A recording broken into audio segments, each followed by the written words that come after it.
ونصروه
Sesungguhnya orang yang mengangkat sumpah kepadamu wahai Muhammad, dia mengangkat sumpah kepada Allah Subhanahu wa taala. Mengangkat sumpah kepada Nabi Muhammad dengan jasadnya Nabi Muhammad, dengan tubuhnya Nabi Muhammad dan pakaian yang menempel kepada Nabi Muhammad, disamakan mengangkat sumpah kepada Allah Subhanahu wa taala. Inilah pujian Allah Subhanahu wa taala. Maka pantas jikalau para sahabat memuji Nabi Muhammad di depan Nabi Muhammad, para sahabat memuji Nabi Muhammad di hadapan langsung Nabi Muhammad, telinga Nabi Muhammad mendengarkan pujian para sahabat. Di antaranya pujian Sayyidina Abbas bin Abdul Muttalib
Maka para sahabat mengatakan, engkau wahai Amirul Mukminin Sayyidina Ali orang yang paling berani. Maka Sayyidina Ali berkata, aku apalah Ali bin Abi Thalib, kecuali hanya berani orang melawan orang yang sepadan dengannya. Namun orang yang paling berani adalah Abu Bakar Siddiq. Ketika Rasulullah dipukuli oleh pembesar-pembesar kafir Quraisy, tidak ada satu orang pun yang berani maju menolong Rasulullah kecuali Sayyidina Abu Bakar As-Siddiq. Kecuali Sayyidina Abu Bakar As-Siddiq yang mendapatkan pujian langsung dari Allah Subhanahu wa taala. As-Siddiq dalam pujiannya kepada As-Siddiq menjadi catatan sejarah tersendiri. Ketika Sayyidina Abu Bakar hijrah bersama Rasulullah ke kota Madinah, beliau pernah melaksanakan open house, yaitu mempersilahkan kaum muslimin untuk masuk ke dalam rumahnya dan mengambil harta apapun yang hendak diambil daripada harta Sayyidina Abu Bakar Siddiq. Disedekahkan rumahnya dan apa-apa yang ada di dalam rumahnya kepada seluruh kaum muslimin. Maka berbondong-bondong kaum muslimin masuk ke rumah Sayyidina Abu Bakar. Ada yang mengambil kursi, ada yang mengambil meja, ada yang mengambil piring-piring emas dan lain sebagainya daripada harta Sayyidina Abu Bakar Siddiq, dan tidak ditinggalkan satu pun lagi harta kecuali hanya pakaian yang dipakai oleh Sayyidina Abu Bakar Siddiq. Maka datang salah seorang laki-laki berketuk pintu rumah Sayyidina Abu Bakar Siddiq. Ketika dibuka pintu rumahnya, maka orang ini berkata, apakah engkau memberikan hadiah kepada seluruh hartamu kepada kaum muslimin? Maka Sayyidina Abu Bakar mengatakan dengan rasa malu, aku takut ini orang datang untuk meminta bagian sedangkan tidak lagi yang tersisa padaku dari pakaian yang aku pakai. Maka Sayyidina Abu Bakar mengatakan, na'am, ya betul. Maka laki-laki ini berkata, kalau begitu aku minta bagian. Inni ji'tu muta'akhiran, aku datang dalam keadaan terlambat. Maka dalam keadaan malu, Sayyidina Abu Bakar mengatakan, tidak ada lagi bagian, tidak ada lagi harta yang aku miliki, tidak ada lagi harta yang aku miliki kecuali pakaian yang aku pakai ini. Maka laki-laki ini berkata, hal anta ka as-siddiq, apakah engkau yang disebut as-siddiq, yang digelari oleh Rasul sebagai as-siddiq? Maka orang Sayyidina Abu Bakar menjawab, na'am, akulah as-siddiq yang dipanggil oleh Nabi Allah.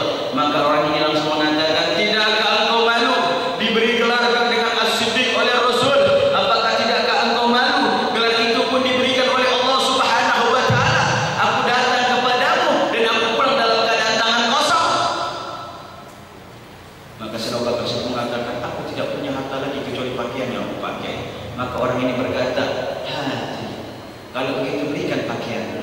Maka dalam keadaan malu, Sayyidina Abu Bakar Siddiq masuk ke dalam kamarnya. Sebelum masuk ke kamarnya, masuk ke dapur mencari apakah ada sesuatu yang bisa menutup auratnya. Maka beliau dapati adalah karung bani, karung yang digunakan untuk mengisi korma. Maka beliau mengambil karung yang sudah tidak ada lagi kormanya itu, masuk ke dalam kamarnya, lalu menggunakan karung tersebut untuk menutupi auratnya dan membuka semua pakaian yang diberikan kepada laki-laki tersebut. Lalu laki-laki itu pulang. Maka tidak keluarlah dari rumah Sayyidina Abu Bakar Siddiq 1 hari, 2 hari, 3 hari. Maka kekasihnya Rasulullah menanyakan, di mana Abu Bakar Siddiq? Aku tidak lihat lagi bersolat jamaah bersamaku. Maka diperintahkan salah seorang sahabat untuk menjemput Sayyidina Abu Bakar Siddiq. Ketika dijemput oleh salah satu sahabat, Sayyidina Abu Bakar Siddiq keluar dari rumahnya karena ini panggilan Rasul dan perintah Rasul adalah wajib. Beliau keluar dari rumahnya dalam keadaan muka yang merah, yang malu, menunduk di hadapan Rasul. Ketika sudah berhadapan di hadapan Rasul, tidak berapa lama belumlah Rasulullah mengucapkan kalimat, laki-laki yang meminta pakaian Sayyidina Abu Bakar Siddiq datang langsung menuju Rasulullah, lalu membisiki telinga Rasulullah, dan tidak berapa lama laki-laki itu keluar. Maka Rasulullah berkata, apakah tidak engkau ketahui siapa laki-laki yang barusan datang? Maka sahabat mengatakan, tidak ada yang mengetahuinya kecuali Allah dan Rasulnya. Maka beliau menjawab, dia adalah Jibril, datang dari langit Allah, menyampaikan salam dari Allah untuk Abu Bakar As-Siddiq, fa innahu siddiqun fid dunya wal akhirah. Allah menyatakan kesiddiqannya Sayyidina Abu Bakar Siddiq di dunia dan di alam akhirat. Begitu jalan daripada yang didapati karunia Sayyidina Abu Bakar Siddiq ketika jujur di dalam memuji Nabi Muhammad, ketika jujur di dalam mengagungkan Nabi Muhammad, ketika jujur di dalam memuliakan Nabi Muhammad, yang sampai saat ini kejujuran di dalam menolong Nabi Muhammad, kejujuran di dalam memuliakan Nabi Muhammad hanya berasaskan di lisannya saja. Ma balagh ila qulubih, tidak bisa sampai ke dalam hatinya. Sayyidina Umar bin Khattab ketika datang ke hadapan Rasul lalu mengungkapkan cinta di hadapan Rasul, ya Rasulullah, inni uhibbuka, ya Rasul, aku mencintaimu melebihi cintaku kepada orang tuaku, melebihi cintaku kepada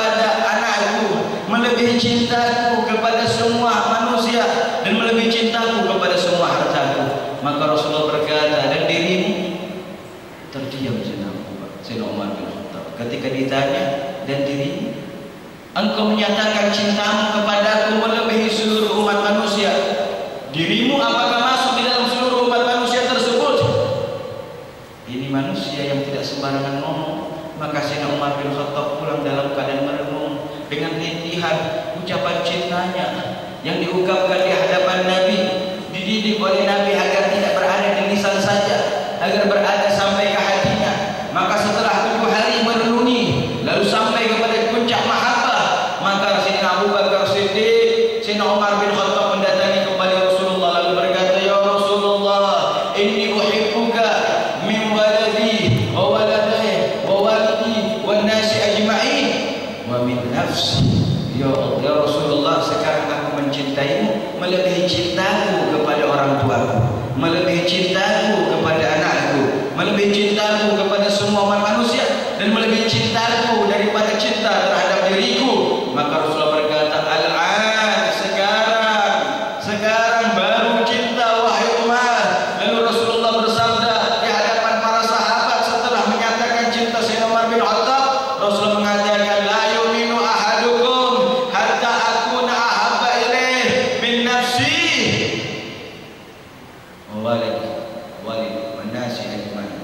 Tidak sempurna keimanan seseorang kecuali mencintai aku melebihi cintanya kepada dirinya, melebihi cintanya kepada orang tuanya, melebihi cintanya kepada anaknya, melebihi cintanya kepada semua manusia. Ini cinta, dan cinta itu muncul karena jujur di dalam memuji Nabi Muhammad. Cinta itu muncul karena jujur di dalam berselawat dan salam kepada Nabi Muhammad. Maka dari itu kita rasakan berapa banyak zaman sekarang, berapa banyak. Walhamdulillah, Banjarharjo mendapatkan kemuliaan di antara kemuliaan. Di antaranya beberapa anak majelis di antara Banjarharjo ini telah menceritakan kepada kami wa husnudzan billah, dan kami husnudzan kepada Allah. Di antaranya mereka pernah bermimpi Rasul sallallahu alaihi wasallam. Maka kami katakan kepadanya, jangan lagi ada cerita itu kecuali kami yang mendengarkan. Ketika kami selidiki tiada lain kecuali dia selalu sok terdepan di dalam khidmah.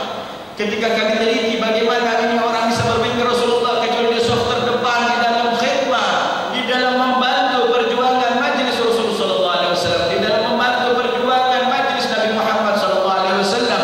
Maka Allah berikan karunia kepada mereka. Maka tidak salah kalau kita pantas untuk sedikit menyesal. Pantas kalau sedikit kita untuk menyesal, bahkan banyak, sebagaimana telah terjadi di salah satu wilayah anak kecil yang berumur belum sampai 5 tahun. Walhamdulillah, guru kita Kiai Aminuddin bin Mashhudi mendengarkan cerita ini juga, bahwasanya anak kecil yang umurnya belum sampai 5 tahun namun hari-harinya dihabiskan dengan salawat kepada Nabi Muhammad, sampai Allah berikan karunia bahwasanya setiap malam bermimpi Nabi Muhammad sallallahu alaihi wasallam. Setiap malam bisa bermimpi Nabi Muhammad Siddiq bisalati wassalami ala Habib sallallahu alaihi wasallam. Karena dia jujur di dalam mengucapkan salawat dan salam kepada Nabi Muhammad, Allah berikan karunia kepada mereka semuanya. Maka dari itu mudah-mudahan tidak berjumpa bulan Rabiul Awal dan berlalu bulan Rabiul Awal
Wallahu ta'ala